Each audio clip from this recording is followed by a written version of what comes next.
So first of all, I want to thank you all for inviting us and building really strong solidarity with all the folks in Palestine and all third world countries. Once again, my name is Armel Molinas with Anapine East Bay.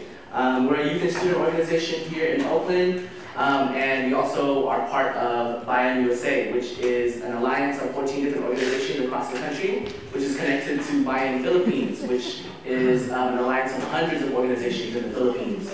So again, I'm honored to be here today to share our story of how the struggle in the Philippines is connected to the struggle in Palestine and other third world countries. So just to piggyback off what Nadine was talking about, there's two things I want to focus on. The first thing is that in addition to a common shared struggle, another thing that I want to focus on is there's a common enemy, right? So in the Philippines, so common struggle and a common enemy. So I want to talk about a little bit first about the common enemy. Who is the common enemy, and how do we identify who this is, right? And how we look at it is to ask the questions why. Why is the United States funding the Philippines, the Philippine military, to advance its agenda in the Philippines? Why is the United States funding Israel to advance its agenda in the Middle East? So just to back up real quick, a lot of it is really deeply rooted on the geopolitical perspective of the United States, right? First and foremost, the main reason why the United States is funding Israel is to gain access to oil in the Middle East, which is tied into the ecological crisis, right? So, you know, just to getting puppet governments to make sure that they should have their presence in the Middle East. The other thing in the Philippines, why are they in the Philippines? The main reason is that the Philippines is a strategic geopolitical a military location to keep tabs of what's happening in Asia. So keep tabs of Japan, China, Korea, especially right now they're starting a war in Korea, and other Southeast Asian countries. So thinking about those in terms of materially, how does that manifest in terms of the interest of the United States? And the reason why we call out the United States is that the main folks that are funding militarily and funding millions and millions of dollars. So first and foremost is that it's a strategic military location. Two, am I too loud? Okay. Two is that there's raw materials, rich raw materials in the Philippines. There's materials like gold, bromine, oil, and natural gases. All these corporations are siphoning up all these resources to advance profits. And three, it's a dumping ground also for surplus goods, which means in the Philippines, I don't know if folks have been in the Philippines, there's hundreds and hundreds of malls. Everywhere you turn, there's a shoe mart, what they call shoe mart in the Philippines, where it's like mega malls left and right, and all these products from the first world come into the US, knowing that people in the Philippines can't even afford to buy rice, and they sell all these products in the Philippines. So those are one of the main reasons, right? But particularly for the Filipino people, what is the common struggle, as what Nadine was talking about? What is the shared struggle? In the Philippines, there are about 94 million people, and there are people that are living under poverty is 44%, which roughly translates to like 40 to 41 million people living in poverty, less than $2 a day, right? So what happens? There's no jobs. The other issue that we have in the Philippines is landlessness, right? So people don't own land, so they can't cultivate, farm, they can't grow their own food, so they have to go to the cities to look for work. And they have to go abroad as well. So many Filipinos leave the country every single day looking for work. Places like Saudi Arabia, Japan, the United States, becoming nurses, domestic workers, undocumented folks to look for work. At the rate of 3,200 Filipinos leave the country every single day. And it could be more. I think this fact is from 2009. And what ends up happening is they also work these extremely laborious, exploitative jobs to send money back home to the Philippines.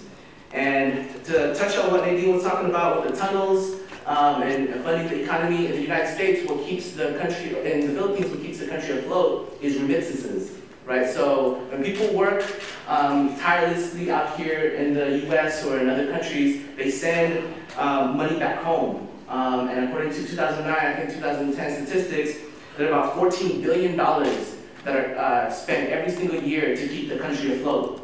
So which means that there's no jobs, there's no resources, there's actually no opportunities for folks in the Philippines. They gotta go abroad, risk their lives to feed their families back home. And all the resources or all the funding comes from other countries.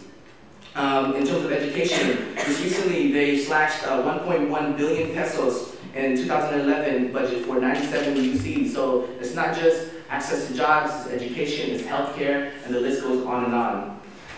While at the same time, US corporations, and I want to emphasize US corporations and European corporations, as well as Canada, Australia, and all these different corporations profit an extreme amount of profit.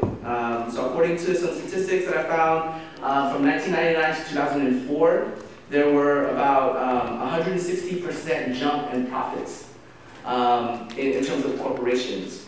So what does that all mean, right? So the conditions, there's a common struggle, poverty, hopelessness, joblessness. What does that all mean? So people have the right to resist. And if people do resist, they're met with oppression, right? So in the Philippines, we also talk about puppet governments. How does that play out? Or what we call bureaucratic capitalism, to reinforce the interests of the United States. And they dump in billions and millions of dollars to fund these military forces. For example, in 2005 and 2009, the Philippines received roughly $197 million from the United States to fund the military operation. The Philippines receives the majority of its arms and military equipment from the United States.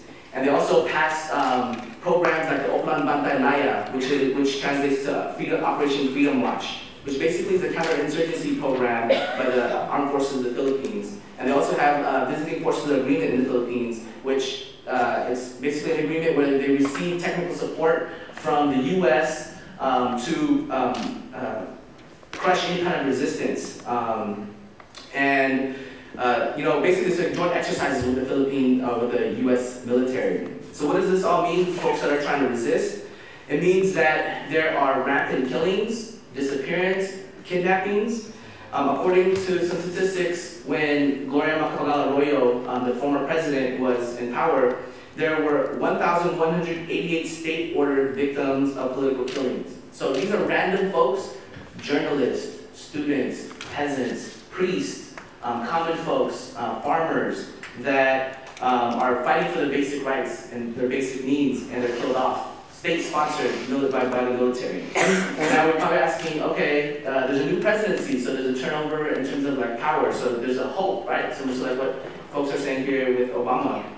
Well, in actuality, it's only been a little bit over 100 days of President Noynoy Aquino's presidency, and there are roughly about 17 to 20 political killings already.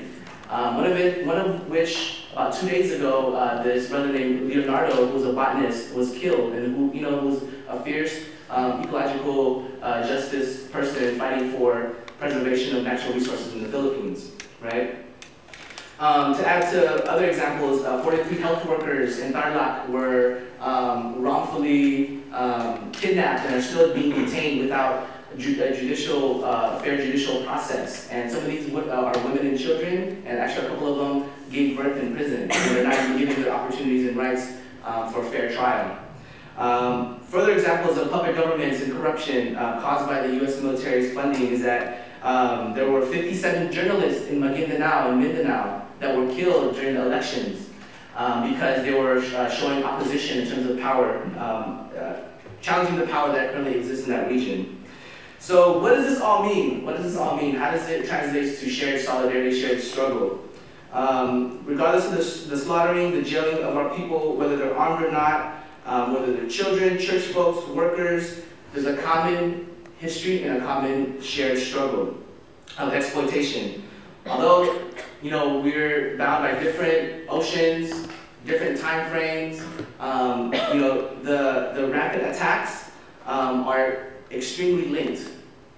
So when I say linked, what's happening in the Philippines is very much connected to what's happening in Palestine, because there's a common enemy as well. And I think that one of the main things I also want to emphasize is that it's not just about going out to rallies or coming out to these events. It's a lot more than that. We need to really build a strong international solidarity with all communities that are impacted by U.S. imperialism, right? And we need to figure out creative ways strategic ways to come together and go beyond just our sectoral-based issues. So where we can figure out how to connect the labor issues with youth issues, with issues in the church, with issues with ecology, issues with students, all together, connecting it to this rapid growth of injustice in terms of unequal distribution of resources. So again, main thing is, one, we have a common enemy, there's a common shared struggle that we have, and just to paint a picture, bringing it back home here. So imagine, just putting it, in terms of what we might understand here in the US. So imagine that we all live here on campus, right? We all live here on campus. Imagine this is our neighborhood. And someone from another state, city, or whatever country steals all our food. They steal all our resources. They put guns into our babies' heads. They put guns into our mothers and fathers. They put us to work in really slave-like labor's conditions. In your neighborhoods, they control our gardens, our water, our rich natural resources, while at the same time they're out there living in the Berkeley hills in lavish mansions and really being extravagant with their lifestyle.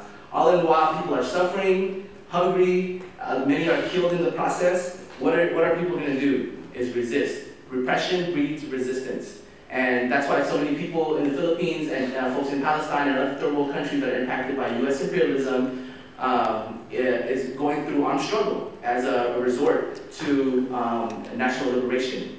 So with that said, there's resources that you can check out, buyinusa.org, buyin.ph for the Philippines, bulatlat.com, karapatan.org, and ibon.org. All these resources can be available. I know I said that way too fast. I'll definitely write it when I'm done. But we want to say, in terms of international solidarity, the Filipino people stand in solidarity with everybody fighting anti-imperialist struggle. Thank you.